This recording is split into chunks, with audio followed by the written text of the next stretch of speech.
Sipag kahit sa labas nagwawalis ah. Hindi actually. Wala naman akong winawalis eh. Curious ako din sa bagong lipat kong kapitbahay. Ay, kaya nga ako pumunta dito sa'yo para makichismis Oo, may sasakyan. Tapos may dalawa pang motor. Pero 3 araw na napapansin ko mag-isa lang siya eh. Bigatin ano, Dami. mayaman. Parang nga, ang daming pera kasi. Ganda sasakyan, tapos 2 yung motor. Parang wala mapaglagyan ng pera. Magandang maging kaibigan yun, ano? Ay, yung ating kaibigan na. Ay, Hi, neighbor! Hi, neighbor! Ay, nga pala, dahil bago pa lang ako dito, nais ko sana magbigay sa inyo ng, merienda. Ayan, matamisin to. Ay, sige, tag-isa kami dyan, Oo, tag-isa kayo kasi ito sa'yo. kanina ko pa kayo napapansin, nag-uusap kasi kayo. Kaya ang naisip ko, maglabas ng, ng niluto ko para mabigyan ko kayo. Fe nga pala, Fe. Ay, tsa. Berka. Mukhang mabait ito. Ay, oo naman, mabait ako. Tsaka alam nyo, dahil naman tayo magkakapit bahay, tayo lang din naman ang magtutulungan. Ay, gusto Alam ko mo, yun. naku-curious kami dahil hindi naman kami chismosa dito. Eh, syempre, paprangkahin ka na namin. Mayaman ka. Ano, ang dami mong sasakyan. Ay, nag-share kasi ako ng blessing, kaya maganda yung buhay ko.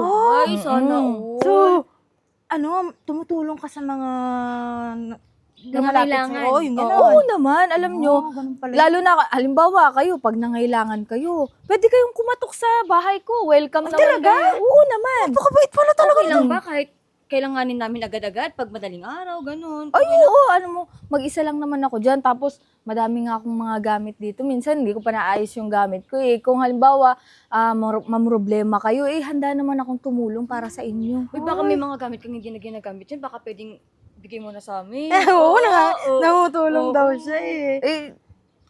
Pwede naman kung halimbawa hindi ko na gusto, hindi ko na kailangan. So, pag kami lumapit sa'yo, hindi ka magdadalawang isip na pautangin. Mm-mm. Ay, oo naman. Ano ba kayo? Alam mo naman na sa hirap ng panahon ngayon, di syempre, kahit pa paano, gusto ko namang makatulong sa inyo. Ang swerte naman natin. May Buti kapitbahay dito ka tayo. lumipat. Ay, oo naman. Sige, Kasi- pagka mayroon kaming mga kaibigan dyan na nangailangan at wala kaming mapaihiram, sabihin namin lumapit sa iyo. Oo. Alam mo, yung ibang kapitbahay ko dito, kilala na ako. Kaya nung pagka-ayos ko dito sa looban ko, sabi ko maingat, mapuntahan sana kita dyan Oo, eh. kasi madalas kasi ako wala. Ngayon nga, alam ko 3 days ago ka pa nakalipat, no? Buti Oo. naman may nakakakilala ka na agad dyan sa iba. Oo, kaya nakalipat agad ako dito kasi may kaibigan din ako dito. Ganun. Sige, Oh, sige, thank maraming you dito, salamat ha. dito. Ano ba ito? Oo, ano yan, Matamis, natamis sarap na, basta liputi, ganun, prutas yan, tapos nilagyan ng asukal. Masarap Mukhang yan. masarap. Oo. Salamat Uy, ha. thank you Ah, dito sige. ha. Pagka nangailangan kami ha, baka Oo. naman. Oo, walang problema. Siya, sige, dito na ako ha. Thank you. Thank Sige. you. Bye-bye. Swerte ka nga naman. Napakabait pala ng kapitbahay natin. Parang madaling utangan na, no? Hindi mahirap hindi mahirap takbuhan. Kaya nga. Siya, Dito na ako. ilalagay ko to sa rep. Ako kakainin ko na. Ito ba yun? Ito nga. Ate Cha! Tao po! Sino yan? Ate Cha! Ay, sino ka? Ba't kilala mo yung pangalan ko? Napunta kasi ako kay Ate Tipe. Tapos mangungutang sana po ako. Tapos, nakwento ka sa akin ni Ate Pe na ikaw daw yung parang nagpapautang ka daw. Kailangan po kasi ng pera na kahit 3,000 lang sana. Baka po... Okay lang naman. Kung manghihiram ka, alam mo, natulong talaga ako dito sa mga kapitbahay natin. Sure ka ba na 3,000 lang hihiramin mo? Naku, malulugi ako dyan. Ay, ikaw ay malulugi. Kung gusto mo, pahiramin na kita ng 5,000. Sure po ba? Pwede po bang 5K? Oo, ano ka ba? Oo nga pala. Meron nga lang pala tayong kasunduan. Kasi yung ipapahiram kong pera sa'yo, may interest yun. Kasi lahat naman na nagpapautang, mayroong interest, di ba? Sige po. Babayad ako na lang po sa sahod ko. Gawa ng kakatanggap ko lang po kasi sa trabaho. Oo, sige. Basta pagka maniningil ako, gusto ko nakakabayad agad. Ayoko nung nasisira yung tiwala ko. Sige po. Kasi yung pera ko, yun yung pinakampuhunan ko. Kung sisirain mo yung tiwala ko, hindi ka na makakaulit sa susunod. Sige po, ako naman po kapag may pera, magbabayad naman po agad ako. Eh, mabuti naman kung ganun. Eh, pwede ko bang mahiram yung ID mo para at least maisulat ko kung Ay, anong, padala ko. ano mo. Tsaka papepermahin na din kita dito, ha? Ito po. Okay. Justin pala yung pangalan mo. Nga pala, itong ID mo, kukunin ko muna to. Kasi, tsaka ko lang to ibibigay pagka, nakabayad ka na. Ganun po ba? Sige po. Hindi mo naman siguro kakailangan nito sa trabaho mo, di ba? Makapasok ka naman. Sige po, may mga ID pa naman po ako. O sige. 5,000, di ba? Wait lang, ha?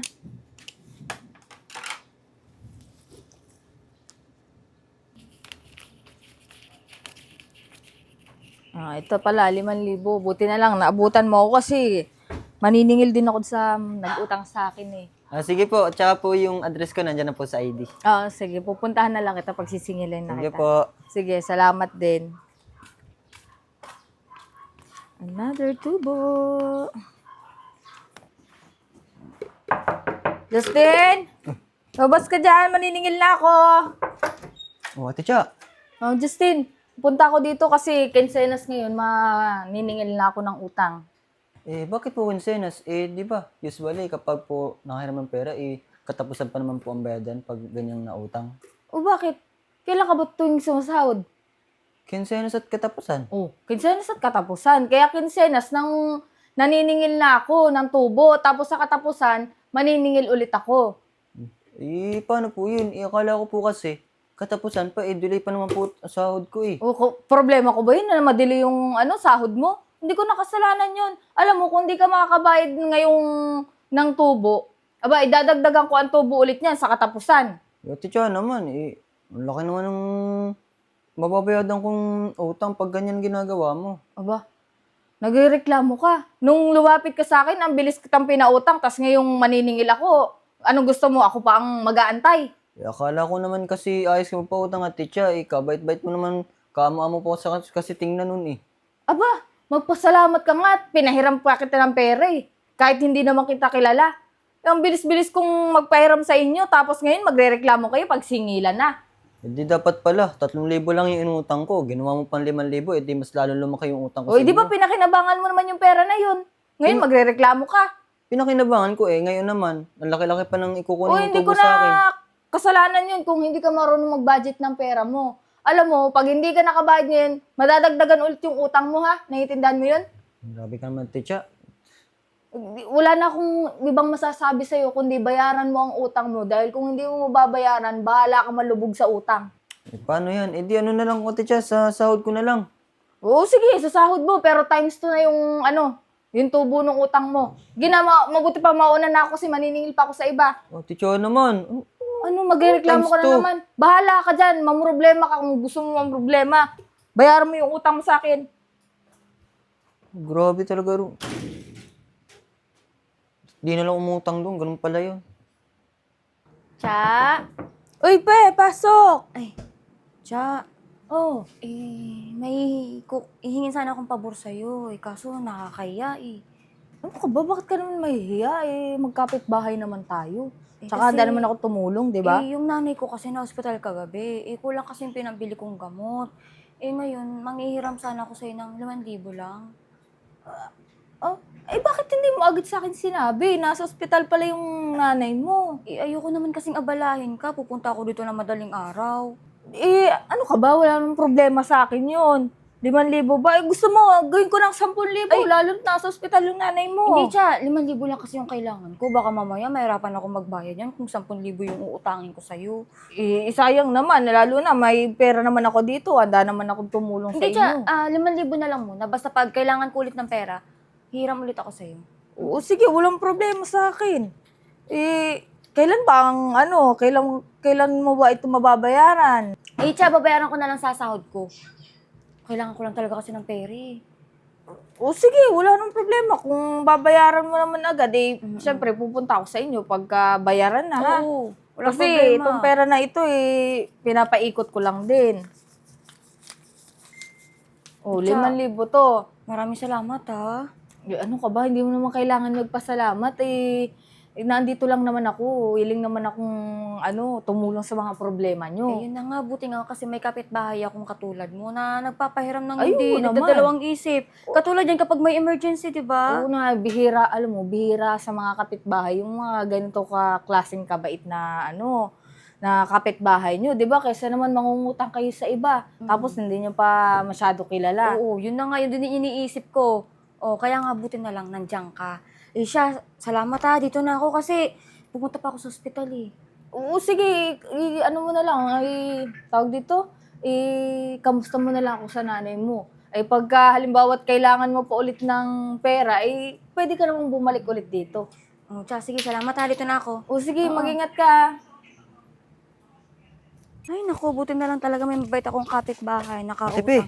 Uy, Justin, saan ka galing? Buti nakita kita. Dinaanan kita kasi sa bahay niyo. Wala ka naman doon. Mangungutang sana ako. Ba't ka mangungutang? Eh, di ba, akala ko nakautang ka doon kay Cha. Yun na nga. Ang laki kasi ng tubo natin. Siya, naging tip rin na. Kailangan ko mabayadan agad yun para hindi lumaki lalo yung utang ko doon. Paano naging triple yung utang mo? Ewan ko. Kada kinsenas, pag hindi nababayadan, lalo na dumadagdag yung tubo. Talaga? Oo. Justin, wala naman ako mapapahiram sa'yo kasi kakagaling ko lang din doon kanila. Tiyan, nanghiram ako ng pera. At gawa nga ng na-hospital yung nanay ko. Nangutang ka doon? Oo! Naku ka. Pag di mo nabayadan din yan, laki din ang tubong sa'yo nun. Hala ka. Ngayon pala kinakabahan ako kung paano ko mababayaran. Kailangan ko talaga kasi ng pera. Huwag ka din mangutang. Naku, sinasabi ko na sa'yo, laki niya magbigay ng tubo. Wala na, nakautang na ako. Ito na nga, hawak ko na nga yung pera eh. Bahala ka, pag di mo agad nabayaran yan, ako, doble-doble pa ang babayad mo dun. Bahala na, gagawa na lang ako ng paraan para mabayaran ko kaagad yung utang ko sa kanya. Kasi naman sa, katulad nga ng sinabi mo, ang laki ng tubo. Kinakabahan na nga ako kasi kapag pinagpatuloy yung utang kay Techa, lalong lalaki, tsaka yung mga sahod ko, doon lang napupunta. Yun lang. Oh. Paano na ngayon yan? Paano mo babayaran yan? Kung ako sa'yo, manghiram ka muna sa kaibigan mo. Yung maayos ka usap pa, yung hindi tutubuan ng malaki, hindi katulad yung kay Cha.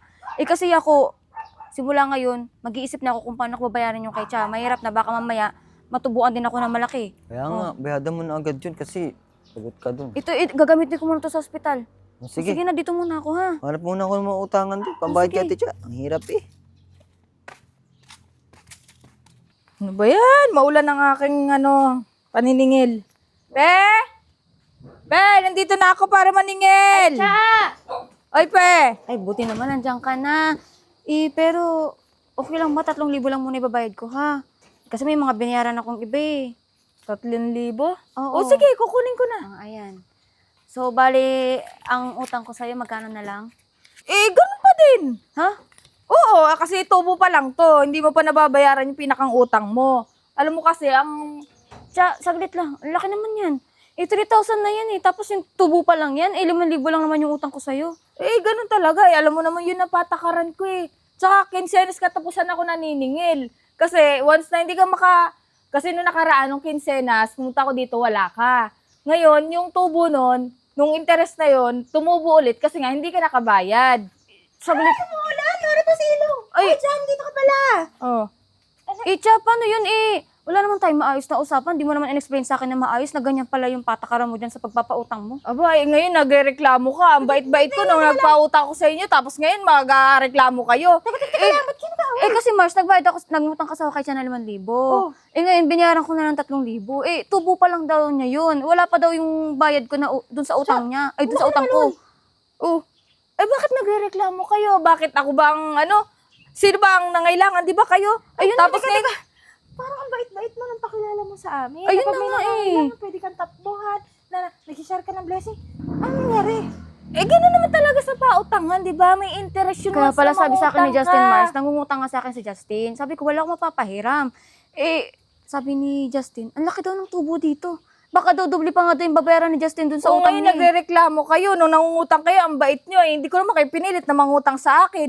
Akala ko pa naman maayos kang kausap. Yung pala, dudugasan mo lang kami. Ang bait-bait mo pa sa una eh. Ang bait ng pakilala mo. Teka lang, parang sobra naman. Hindi naman ganun kayaman yung mga Ay, kapitbahay teka lang din. O bakit kung mabait ako sa inyo, hindi nyo naman ako babayaran.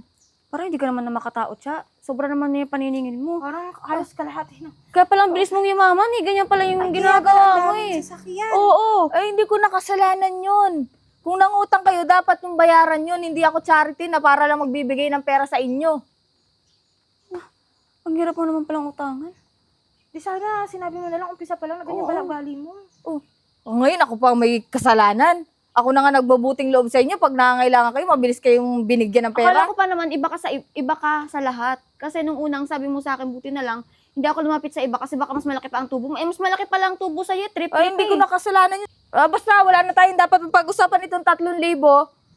Tubo pa lang to ha. Yung 5,000, pag yun eh, hindi mo nabayaran sa katapusan, magiging 8,000 na ulit yun. Sige na, mauna na ako. Mars, Oh, grabe. anong gagawin na? Ba't ka naman nakautang? Sa bagay, sabi niya kasi. Buti na lang hindi ako nakautang doon. Pero alam mo, hindi na tama yan. Kung alam ko lang na ganun yung patakaran niya, hindi na ako umutang. Tsaka, illegal yan ha? Oo. Hindi illegal yung ginagawa niya. Kailangan ko kasi ng pere. Na-hospital yung nanay ko. Kaya wala na akong choice. Nanghiram na ako kay Cha. Ganito. Kailangan maisumbong yan. May kilala ka ba? Sinong pwede mo tumulong sa atin? Basta, kakausapin ko muna.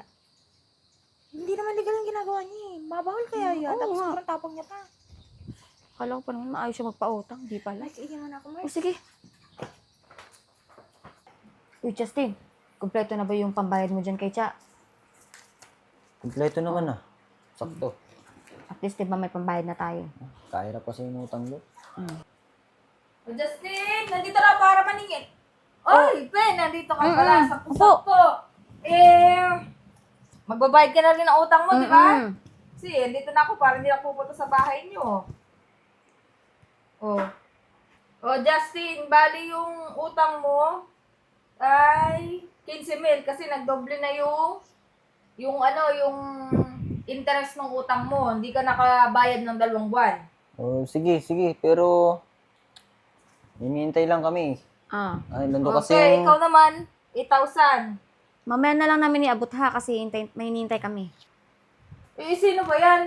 Eh, alam nyo, nangutang kayo. Tapos, pambabayad nyo yung inutang nyo sa utang sa akin. Ay, naku, lalo kayo hindi makakaawon sa hirap niyan. Hintayin mo ka na nga lang. lang, Cha. Darating naman na yun eh. Kayo, dapat, Ah, alam mo Justin. may maniningil. Pasensya na, medyo na-late kasi ako eh. Okay lang, kuya. Ito ba yung magbabayad ng utang nyo? Baka mukhang big time ah. Saan nyo kaya napulat yung pinagkautangan nyo? Eh, may at mababayaran na ako. Bilisan nyo na at ako maniningil pa sa iba. Bali magkano ba yung utang ni Justin tsaka ni Pe? Si Justin, ang utang niya na dito ay 15,000 kasi 2 buwan na siyang hindi nakakabayad. Si Pe, 8,000. At 3,000 lang binayaran niya na nakaraan. Ibig sabihin, malaki yung patong mo sa utang nila?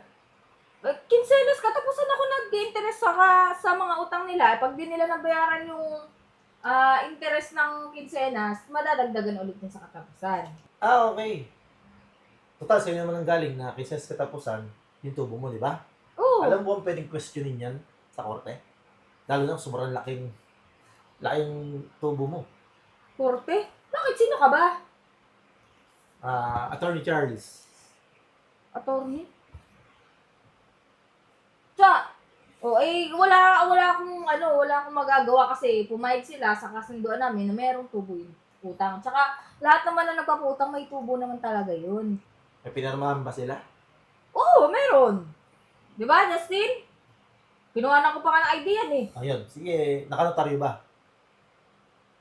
Hindi. So, ibig sabihin, walang visa yung pinirmahan nila. Bakit naman, sir? Abogado ako. Alam ko ang legal at illegal. Teka lang, sir. Hindi ko na problema yun kasi nung nangutang sila, pumayag sila sa kasunduan. So, sinasabi mo na yan ang negosyo mo. Oo. So, marami ka nang naipundar dyan. Oo, marami na akong sasakyan. Madami pa akong mga motor. May mga papeles ka ba na nagpapatunay na negosyo mo yan? Wala. Basta ako, nagpapautang ako, tapos sinabi ko yung interest at yun yung dapat nilang bayaran. Ibig sabihin lang yan, illegal ang negosyo mo kung wala kang mga papeles. Bakit naman kailangan pa ng papeles na yan? Hindi naman kailangan yun sa mga pautangan ah. Kung marami ka nang napundar, ibig sabihin, negosyo nga ito. Tama? Oo. Given na wala kang papeles sa negosyo mo, ibig sabihin, illegal ang negosyo mo. Ano? pagdating sa negosyo, may mga batas at regulasyon na dapat sundin. Alam mo ba yun? Hindi. Hindi sapat na sasabihin mo na nagpapautang ka lang tapos tutubuan mo. So, ibig sabihin, makakasuhan ako? Eh kung may sapat silang ebidensya, pwede kang kasuhan. Ay, ito, attorney. Oh. Ito, tingnan mo yan, attorney. Andyan lahat. Oh, sige. Mabuti pa, Justin, pag-aaralan ko to. Sige, attorney. Teka lang. Justin, huwag naman sana sa ganitong sitwasyon. Pwede natin pag-usapan. Ngayon, ang bait mo. Nung naniningil ka, ang tapang-tapang mo. Kaya nga, asan na yung tapang mo, Cha? Kanina, parang gusto ko nang magtakip ng unan eh. Ngayon, duwag-duwag mo ah. Oh. Huwag din naman di naman kailangan ng abogado para pag-usapan niyang sa utang na yan. Hindi kung hindi kinailangan ng abogado, oh. Siguro, ang taas-taas na ng mga sinisingil mo ngayon. Teka lang. Pwede naman natin tapusin na to eh. Bayaran niyo yung utang niyo. Sabi ni attorney, bayaran niyo na daw akin yung utang mo, 15,000 saka 8,000. Hindi ganyan. Magkano ba utang niyo? 5,000 po sa akin. Ako, Sa'yo? 5,000, tapos nagbayad ako ng 3,000, attorney. Sige, bigyan mo yung 2,000. Justin, bigyan mo yung 5,000. Bakit? Oh. 2,000 lang attorney, nasa na yung tubo ko Oh. Yun yung usapan namin Pwede naman. Pero dadalhin ito sa korte. At pag napatunayan at nakasuhan ka, baka mas malaki ang bayaran mo.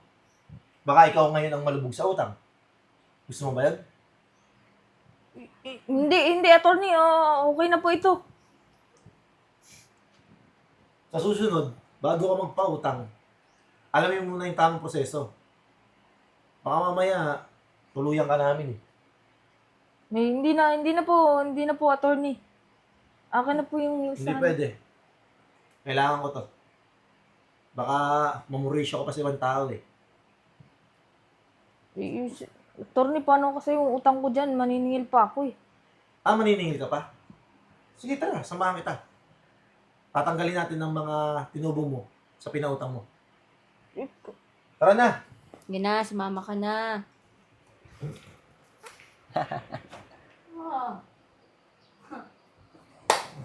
Ay, salamat.